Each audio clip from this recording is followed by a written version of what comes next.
tayat akhir boleh tak? Macam tayat awal. Untuk salat qada kita salat sunat. Baik. Dia nak baca tayat akhir macam tayat awal. Apa bezanya?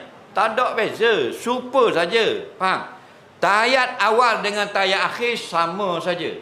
Kerana tu sampai asyhadu an la ilaha illallah wa asyhadu anna muhammadar rasulullah, Allahumma salli ala Muhammad, boleh salam dah. Kalau nak salam dah.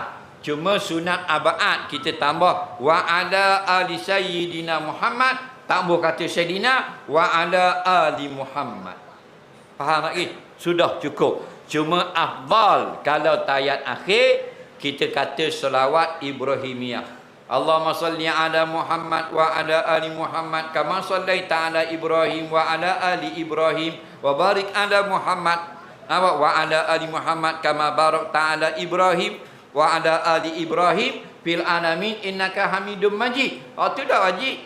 Sunat dalam tayat akhir. Jadi kalau kita nak baca tayat akhir macam tayat awal, boleh. Tapi gini, paling kurangnya asyhadu an la ilaha illallah wa asyhadu anna Muhammadar rasulullah, Allahumma shalli ala Muhammad wa ala ali Muhammad. Assalamualaikum warahmatullahi wabarakatuh. Assalamualaikum warahmatullahi wabarakatuh. Okey?